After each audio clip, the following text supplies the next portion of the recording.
What's up, guys? My name is Jerry, and today we're going to be talking about why the NBA should be scared of a healthy James Harden and the Philadelphia 76ers, and we're going to jump right into the video. Since the 2020-2021 NBA season, it has been a very rocky ride for James Harden. He has been a victim of fat shaming during his final playing days with the Houston Rockets. There was a picture of him from the warm-ups where he appeared to be a bit heavier than usual, and ever since that photo has surfaced on the internet, there has been countless fat jokes about James Harden. And then there are also people out there who are calling James Harden washed, and I think that is utterly ridiculous. And I think this happens because people are so accustomed to him putting up those video game type numbers, like he averaged 35 points per game while also grabbing 8 rebounds and dishing out 8 assists. That is so crazy. And even though he's not putting up those type of numbers anymore, he is far from washed. We look at him from his last 2 NBA seasons, he is still putting up all-star caliber numbers. In the 2021 NBA season, he finished averaging 24 points per game to go along with 8 assists. And we look at the most recent season, the 2022 NBA season, he finished averaging 22 points per game and 10.8 assists, almost 11 assists per game. So I still consider James Harden to be one of the best 2 guards, point guards, whatever you guys want to consider. I think he is still one of the best players at his position. And I also think we have to take things into perspective. And I know it's easy to say that James Harden is trash or that he's washed, but I think he's been through a lot over the last 2 seasons. He's played for 3 different teams: the Rockets, the Brooklyn Nets, and the Philadelphia 76ers. And we look at when he arrived to the Brooklyn Nets, he had to get acclimated to a new system, new teammates, and he was playing with some pretty strong personalities on and off the court. I'm talking about KD and Kyrie Irving. And once he did get acclimated to that, then he got injured, and the injury he suffered was a hamstring injury, and those injuries are no joke, especially in the game of basketball when you're doing a lot of jogging, a lot of running, a lot of walking. Your hamstring is very essential for that, and you feel that pain lingering every time you take a step. And we saw how that hampered James Harden in that Milwaukee Bucks series. He was basically out there to be a decoy, and I think that injury followed him into the next season. It set him out for a couple of games. And my point in saying all of this, we don't know the last time that James Harden has been 100% healthy. But based on what I've been seeing from James Harden this offseason, he is very close to being 100% healthy. And I'm pretty sure he's heard all the noise, all the chirping, all the jokes, and he's more motivated than he's ever been. He's just been in the gym a lot, lifting weights, practicing with his teammates. His body looks like it's in great shape. And we also see James Harden taking the next step to become a better leader.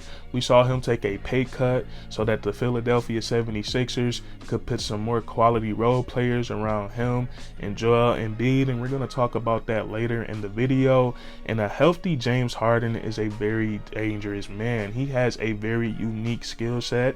He's able to break anybody down off the dribble, and there's so many different dribble moves he can beat you with. He has the double between the legs into the crossover. He has the hezzy, and then he has the lethal left hand step back to go with it. He's also great at driving to the rim, and he's mastered that little floater that looks like a floater but is really an alley oop.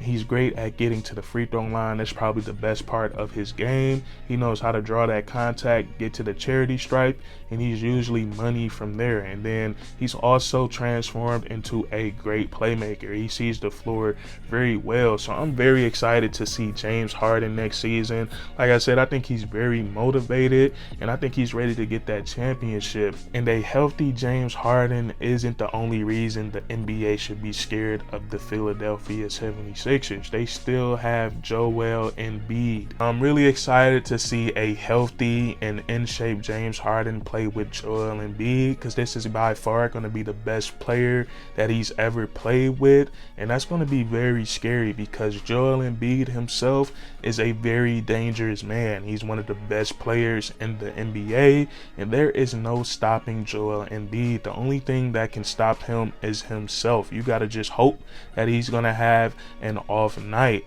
And he's a very great two-way player. He gets it done on both sides of the ball. Offensively, he is a monster in the post, has the best footwork in the league. Every post move in his bag, from the up and under, the drop step, the post spin, the up and under. He can finish with both hands. He has the hook, and he can also knock down the post fade. And Joel Embiid is a bit of a unicorn at his size, 7 feet tall. He can handle the basketball. He has great face-up game, and he can also knock down the three-point shot. So he can do all of these amazing things with the basketball in his hands, and he's also great in the pick and roll as a screener. And I'm really looking forward to see more of that between Harden and Embiid next season. That two-man game, I think, is going to be very hard to stop.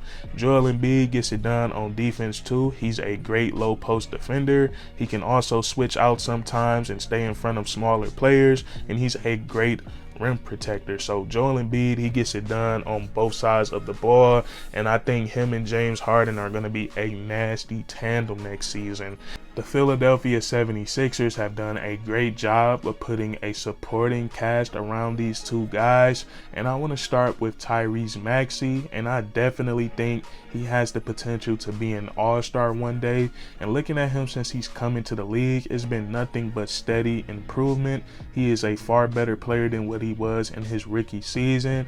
Looking at the previous NBA year, he averaged 17.5 points, 4 assists to go along with 3 rebounds, while shooting 48% from the field, which is very solid. And when I watch Tyrese Maxey play, what stands out to me is his speed and quickness. He has the ability to blow past anyone, and he is a great finisher at the rim, and he has improved as a shooter, knocking down three-point shots off the catch, off the dribble, and also knocking down his mid-range shots. He is a very solid offensive player, and I think he has a very high ceiling. And I also like what the Sixers have done in free agency, because they were able to grab PJ Tucker. And I think if you're an NBA team contending for a championship, everybody wants a guy like PJ Tucker on their team. He does all of the dirty work. He's going to guard the best player every single night. He's going to make that player work for every single bucket. He's going to box out. He's going to crash the offensive glass. He's going to dive for loose balls. And then he knocks down his wide open three-point shots. For about the last 3 or 4 years, PJ Tucker religiously has one of the highest three-point percentages in the league. He knocks down those open shots, and they're usually in big moments. So I think that is a huge pickup to get a player like PJ Tucker on your squad. And the Philadelphia 76ers also managed to pick up Anthony Melton from the Memphis Grizzlies, and this is also a huge pickup.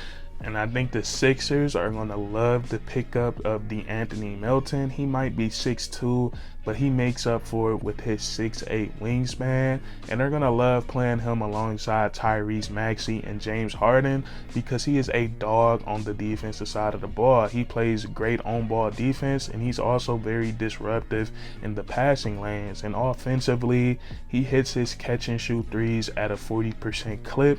He also finishes well around the rim, and he also has the ability to create his own offense sometimes. So this is a very solid pickup for the Philadelphia 76ers, and they still have other quality role players like Matisse Thybulle.